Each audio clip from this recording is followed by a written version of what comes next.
কি যে হবে কিছুই বুঝতে পারছি না। এবছর গরম মনে হচ্ছে বেশি পড়বে। আর গরম যদি বেশি পড়ে, আমাদের ধান চাল ভালো হবে তো? কি জানি গো, কিছুই তো বুঝতে পারছি না।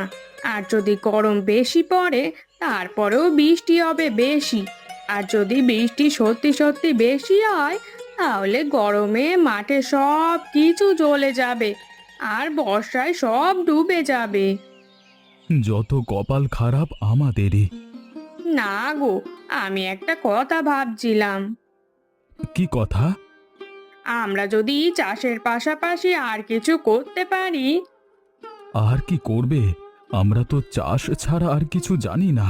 এমনিতেই আমাদের চাষের অবস্থা খারাপ। তার উপর আবার দেখেছো, বর্ষা আসবার আগেই আমাদের জমির চারিদিকে কেমন কচু বেরুচ্ছে। কচুগুলো কোনো কাজে লাগে না, শুধু শুধু আমাদের চাষের কাজে ব্যাঘাত ঘটায়। আচ্ছা, আমরা তো কচু দিয়ে কিছু একটা করতে পারি। তোমার কি মাথা খারাপ হয়েছে? এই কচুগুলো খেলে কেমন গলা কোটায় তুমি জানো? গ্রামের লোক এমনিতেই আমাদের ওপরে সারাক্ষণ হিংসা করছে, তার উপরে আর দেখতেই হবে না। এরকম যদি কিছু পাগলামি শুরু করি, তাহলে হয়তো আমাদের মারতে আসতে বাকি থাকবে। গ্রামের লোকেদের জন্য আমরা নতুন কিছু শুরু করব না? তুমি এই কচু দিয়ে কি করবে? কচু নয়, কচু শাক। কচু শাক দিয়ে একটা ভালো রান্না করা যেতে পারে। কচু শাক দিয়ে রান্না? হ্যাঁ গো হ্যাঁ, কচু শাকের ঘন্ট।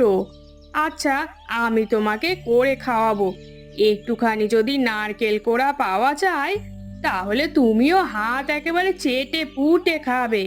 আর বিশ্বাস করো, একটুও গলা ফুটবে না। আচ্ছা ঠিক আছে, দেখা যাবে। তবে এখন তো আমাদের চাষের কাজেই মন দিতে হবে, আর কিছু করবার নেই।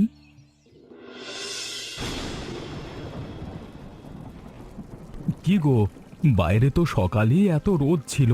আমরা চিন্তা করছিলাম যে আমাদের চাষ ভালো হবে কিনা, আর এখন দেখতে পাচ্ছ তো কি অবস্থা হয়েছে।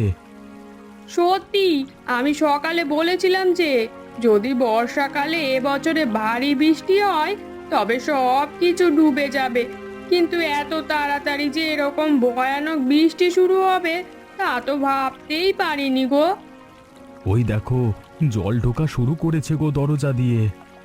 তাই তো দেখছি, এখানে এই অবস্থায় থাকা যাবে না। কিন্তু আমরা আমাদের চাষবাস ছেড়ে, ঘর ছেড়ে কোথায় যাব?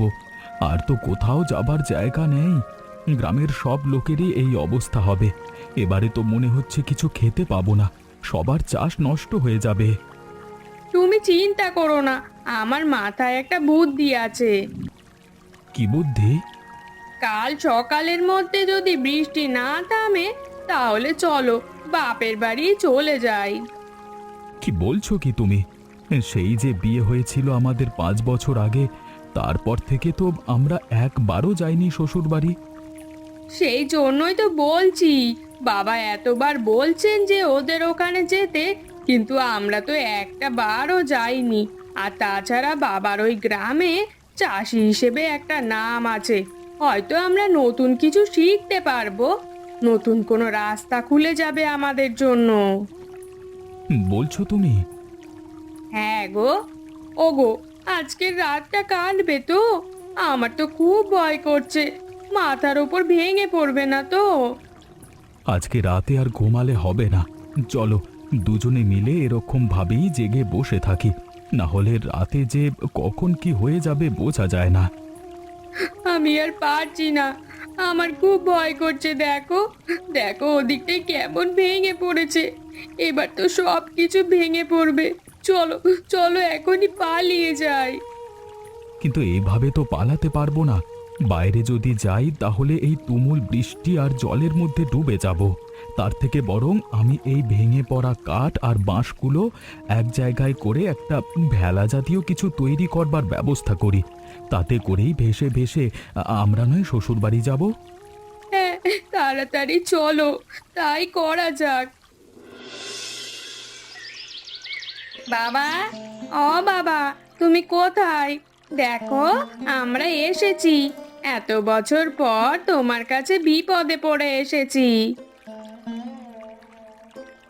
বাবা গোপাল, এতদিন পর তুমি এসেছো বাবা। আয় মা আয়, কিন্তু তোদের এ কি অবস্থা? বড় বিপদে পড়ে এসেছি বাবা। আপনি অনেকবার বলেছিলেন এর আগে আসতে, কিন্তু আমাদের ওই অভাবের সংসারে আর চাষের কাজ সামলে আসতে পারিনি। কিন্তু এবারে আমাদের সবকিছু ভেসে গেছে বন্যায়। তাই তোমাদের জন্য চিন্তা হচ্ছিল কয়েকদিন। তোমাদের ঘরটার অবস্থা তো খুব একটা ভালো নয় আশা করি। আমাদেরও গ্রামে তো দেখেছো একদিনের বৃষ্টিতে কেমন কোমর পর্যন্ত জল জমে গেছে। তা ভালোই করেছো, আমাদের কাছে শান্তিতে থাকতে পারবে। আসলে একটা কথা বলবো? হ্যাঁ বলো না বাবা, কি বলবে? তাহলে আমরা নতুন করে সবকিছু শুরু করতে পারতাম। ছি বাবা ছি, এটা তুমি কি বলছো? মেয়ে জামাই কি কখনো কোনো বাপের কাছে বোঝা হতে পারে? তোমরা আসায় আমি খুব খুশি হয়েছি। আর তাছাড়া আমরা তোমাদের কতদিন দেখিনি। আজকেই তোমার শাশুড়ি মা একটা বিশেষ রান্না করছিল, মিতালির বড় পছন্দ। আশা করি তোমারও ভালো লাগবে।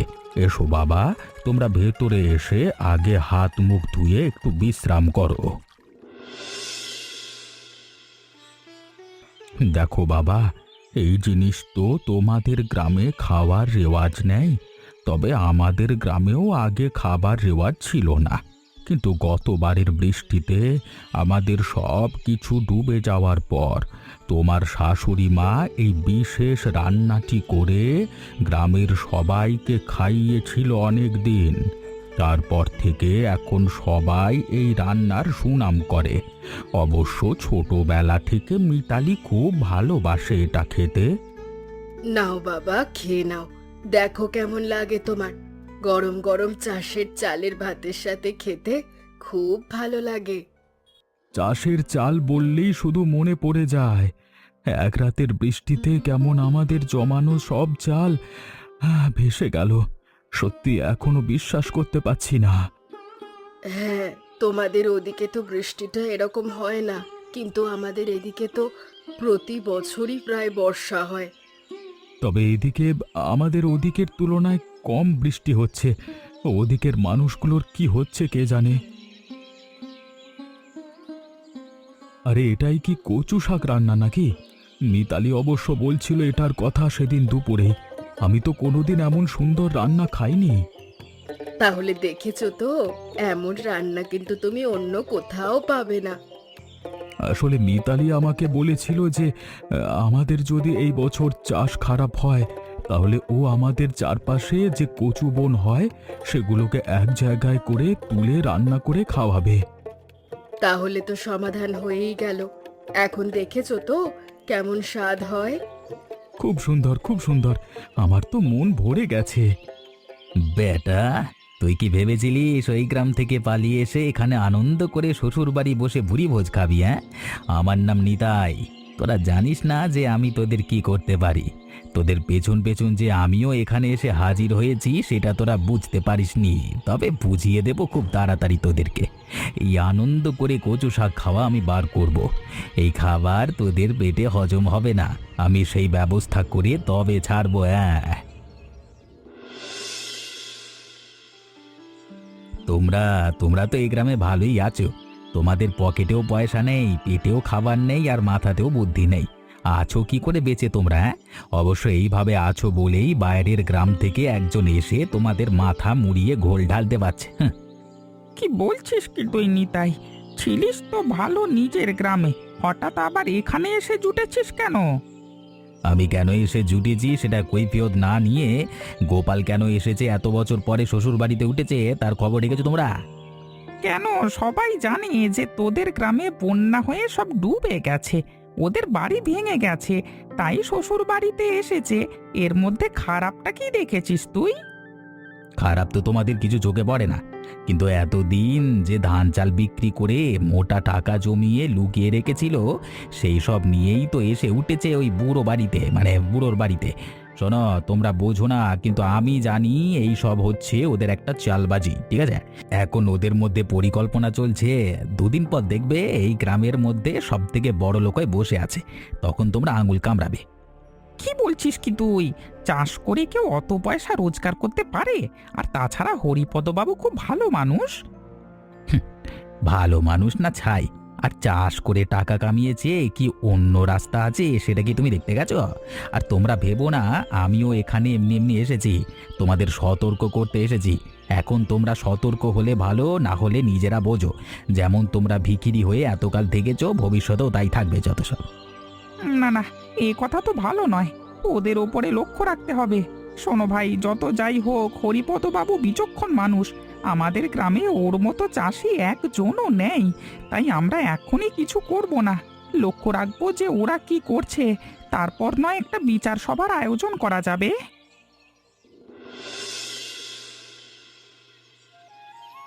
কি গো, দোকান তো আমরা খুলে ফেললাম, কিন্তু কেউ আসবে তো? শ্বশুর মশাইয়ের নাম খারাপ করব না তো আমরা শেষ পর্যন্ত? তুমি চিন্তা করো না, গ্রামে মায়ের হাতের এই রান্নার একটা সুনাম আছে। আর তাছাড়া মা আর আমি দুজনে মিলে রান্না করছি। দেখবে আমাদের কচু শাকের ঘন্ট খেতে ঠিক লোকে আসবে, কারণ সবাই এই খাবার মায়ের কাছে খাওয়ার জন্য বায়না করে। আসুন আসুন দাদারা, আমি আপনাদের গ্রামেরই জামাই। বড় অসহায় অবস্থার মধ্যে পড়ে এখানে এসে এই দোকান দিয়েছি। আপনারা যদি দয়া করে খান আমাদের খুব ভালো লাগবে। আমাদের গ্রামে চিটিংবাজি করে হয়নি, এখন এই গ্রামে এসে যে চিটিংবাজি করতে, হ্যাঁ?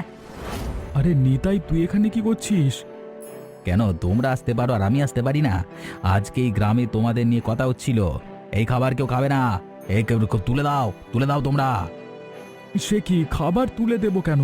তুই আমাদের পেছনে এরকম ভাবে লেগেছিস কেন? হ্যাঁ, দেখো, আমরা ভালো করে জানি তোমরা যে ধরনের মানুষ। এখানে এমনি এমনি আসোনি, এসেছো নিজেদের স্বার্থ নিয়ে।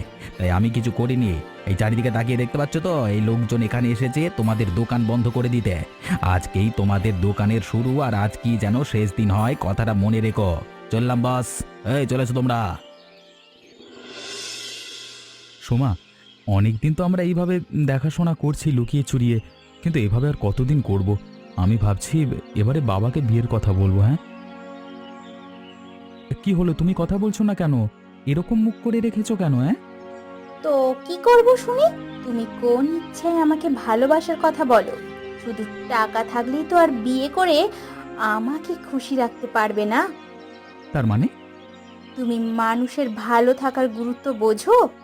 ভালো মানুষের গুরুত্ব যেদিন বুঝতে শিখবে সেদিন তুমি আমাকে বিয়ের কথা বলবে, তার আগে নয়। কিন্তু কেন, কি হয়েছে? হঠাৎ করে তুমি এরকম পাগলের মতো কথা বলছো কেন? আমার কথা তো পাগলের মতো মনে হবে তোমার? কেন, তুমি জানো না যে আমাদের বাড়িতে এত বছর পর দিদি জামাইবাবু এসেছে? হ্যাঁ, সেটা তো জানি, কিন্তু তার সাথে আমাদের বিয়ের কি সম্পর্ক? তাদের সব কিছু বন্যায় ভেসে গেছে। এখানে এসে তারা নতুন ব্যবসা শুরু করেছে, কিন্তু একজন শয়তান ওই গ্রাম থেকে এসে এখানে সমস্ত গ্রামবাসীদের মিথ্যে বুঝিয়ে তাদের ওই সততার ব্যবসা নষ্ট করে দিয়েছে। মায়ের এত ভালোবাসার রান্নাকে এই গ্রামের মানুষের কাছে বিষিয়ে তুলেছে। তুমি যদি এর কোনো প্রতিকার করতে না পারো, তাহলে আমার পক্ষে তোমাকে বিয়ে করা সম্ভব নয়। কি বলছো কি তুমি? হ্যাঁ, আমি ঠিক কথাই বলছি। তুমি বলো যে তোমার বাবার অবর্তমানে তুমি এই গ্রামের প্রধান হবে, কিন্তু প্রধান হয়ে তুমি কি তোমার দায়িত্ব পালন করবে? তুমি যদি যে কোনোভাবে এই সমস্যার সমাধান করতে পারো, তাহলেই তুমি আমার সাথে কথা বলবে, না হলে তোমার সাথে আমার আর কোনো দিন দেখা হবে না, কথাটা জেনে রাখো। আর তুমি যদি মনে রাখতে না পারো, তাহলে আমি তোমার বাবাকে নিজে গিয়ে বলবো। এখন আমি চললাম, তুমি কি করবে সেটা তুমি। তোর সাথে আমার কিছু কথা ছিল প্রতীক। কি কথা বাবা? দেখ, আমি বুড়ো হচ্ছি, এবারে তো তোকে সব দায়িত্ব নিতে হবে। আমি এতদিন যেভাবে সততার সাথে এই গ্রাম পরিচালনা করেছি, তোকেও কিন্তু সেইভাবেই গ্রাম পরিচালনা করতে হবে। বাবা, তার আগে আমি তোমাকে কিছু কথা বলতে চাই। কি বলবি তুই? কিছু হয়েছে নাকি? তোকে তো কোনোদিন এরকম গম্ভীর দেখি না। বাবা, আমি হরিপদ বাবুর মেয়ে সোমাকে বিয়ে করতে চাই। আমরা পরস্পরকে অনেকদিন ধরেই ভালোবাসি। সে তো খুব ভালো কথা। তোদের দুজনেরই বিয়ের বয়স হয়েছে, আর সোমার বাবা এই গ্রামের সম্মানীয় ব্যক্তি, আর সে নিজেও মেয়ে হিসেবে খুব ভালো। আমার কোনো আপত্তি নেই। আমি হরিপদবাবুর সাথে কথা বলে তোদের বিয়ের বিষয়ে সিদ্ধান্ত নেব, কিন্তু তার জন্য এরকম মুখ গোমরা করে বসে থাকবার কি আছে? কথাটা হচ্ছে বাবা, সোমা আমাকে বিয়ে করবার জন্য একটা শর্ত দিয়েছে। তোকে শর্ত দিয়েছে? কি শর্ত? নিতাই নামের একটা শয়তান ওদের দিদিদের গ্রাম থেকে এসে ওর মায়ের বানানো কচু শাকের ঘন্ট নিয়ে ওর দিদিরা যে ব্যবসা শুরু করেছিল সেটা বন্ধ করে দিয়েছে। কথাটা আমার কানে এসেছে অবশ্য, কিন্তু পুরো ব্যাপারটা জানি না।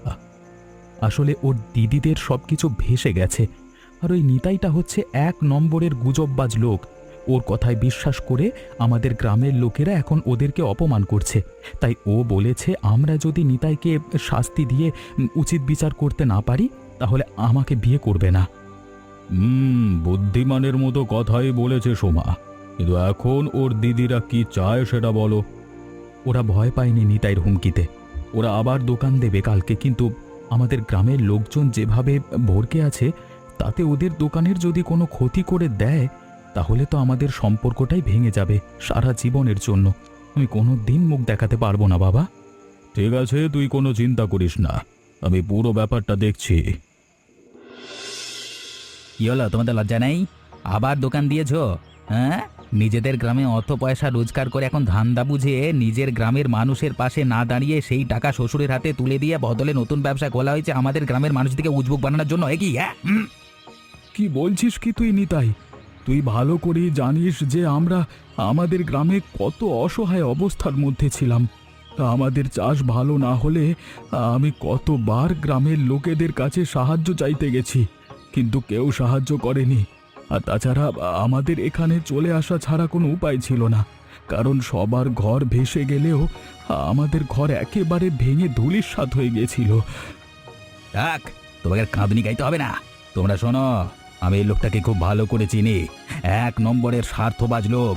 আমাদের ওখানে চিটিংবাজি করে লোকে টাকা মেরেছে, এখন তোমাদের কাছে এসেছে নিজেদের শাশুড়ি রান্নার নাম ভাঙিয়ে বড় লোক হবে বলে যত সব। তুই যা বলছিস তার প্রমাণ আছে তোর কাছে নিতাই? বাবু, আপনি আবার এইসব ছোটখাটো বিষয়ের মধ্যে কেন এলেন? কারণ আমি না আসলে তুই আমাদের গ্রামের এই হদ্দ বোকা লোকগুলোকে নিজের মতো করে বুঝিয়ে যাচ্ছিস তাই। না বাবু, সত্যি কথা বদমাইশ লোক, বদমাইশ। আর আমার কাছে খবর আছে যে তুই লোকের নামে গুজব ছড়াতে ভালোবাসিস। লোকের ভালো তোর সহ্য হয় না। আমাদের গ্রামে এসেছিস তুই কার অনুমতি নিয়ে? এই মুহূর্তে তুই আমার গ্রাম থেকে বেরিয়ে যা। আর যদি তুই এখানে থাকিস তাহলে আমি আমার লোক ডেকে তোর পিঠের চামড়াখানা তুলে নেব। আর তোমরা সবাই শুনে রাখো, এই মিথ্যাবাদী নিতাইয়ের কথা যে বিশ্বাস করবে তাকেও আমি গ্রাম থেকে তাড়িয়ে দেব। তুই যাবি নাকি আমি তোকে মেরে তাড়াবো? হ্যাঁ, যাচ্ছি বাবু। এখান থেকে দূর হয়ে যা, আর কোনো দিন তুই এদিকে আসবি না। শোনো গোপাল, মিতালি, তোমাদের বাবাকে বলো আমি কালকে তোমাদের বাড়িতে যাব একটু বিশেষ দরকারে। দুপুরে তোমাদের সাথে একটু আলোচনা আছে। হরিপদবাবু, আপনি এবং আমি এই গ্রামের দুজন সবথেকে সম্মানীয় ব্যক্তি, আর সেই জন্যই আমার একটা প্রস্তাব আছে আপনার কাছে। কি যে বলছেন বাবু, আমি একজন সামান্য কৃষক আর আপনি হচ্ছেন এই গ্রামের প্রধান। তাতে কি হয়েছে?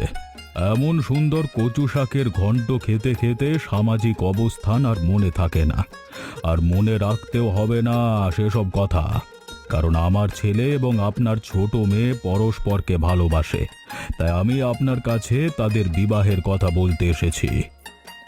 এমন কিছু একটা আমিও সন্দেহ করেছিলাম, তবে আপনার মতো এমন গণ্যমান্য মানুষ যে বিষয়টা এত সহজে মেনে নিতে পারবে এটা তো কোনোদিন ভাবতেই পারিনি। এখন সেটাই সত্যি করতে হবে। আমি সামনের সপ্তাহে একটা দিন ঠিক করতে চাইছি। ঠিক আছে, আমার কোনো আপত্তি নেই। আর গ্রামের মধ্যে যে লজ্জাজনক ঘটনাটা ঘটল তার জন্য আমি দুঃখিত। সেজন্য বিয়েবাড়ি উপলক্ষে আমি গ্রামের সবাইকে আনন্দ করে ভোজ খাওয়াতে চাই। কালকে থেকেই তাহলে দুজনে মিলে নেমন্তন্ন করতে বেরোনো হবে। দেখলে তো, অবশেষে সবাই আমাদের দোকানটাকে মেনে নিয়েছে। তুমি তো প্রথমে বলেছিলে যে কচু শাক কেউ নাকি খাবে না। অনেক সময় নিজের ভুল প্রমাণিত হওয়াতে নিজেকে খুব ভালো লাগে। আর তাছাড়া আমাদের এই ঝামেলাটার মাধ্যমে দুই গ্রামেই শান্তি ফিরে এসেছে। ওই নিতাই আর কোনো দিন সাহস করবে না কারোর কোনো ক্ষতি করবার। দেখেছো, আমাদের গ্রাম থেকে কিছু মানুষ এখানেই আসছে। আরে, ওরা তো আমাদের দোকানের দিকে এগিয়ে আসছে। এরা সেই মানুষ যারা আমাদের গ্রামে থাকতে আমাদের কোনোদিনও সাহায্য করেনি। তাতে কি হয়েছে? আমরা এখন গুছিয়ে গেছি বলে আমরা প্রতিশোধ নেব না। আমরা সবাইকে নিয়ে একসাথে ভালো করে চলবো। আচ্ছা, তোমরা বলতে পারবে কচু শাক খাওয়ার কথা আমি প্রথম কোথায় জানতে পারি? উত্তরটা কিন্তু তোমরা কমেন্ট করে জানিও। আর হ্যাঁ, শয়তানি করার শাস্তি কি হয় সেটা তো নিতাইকে দেখে তোমরা শিখলে। আর যদি কচু শাকের ঘন্ট খাওয়ার ইচ্ছে হয় তবে আমাদের গ্রামে আমাদের দোকানে অবশ্যই এসো। আর আমাদের চ্যানেলটা সাবস্ক্রাইব করো এবং গল্পটা কেমন লাগলো জানাতে ভুলো না।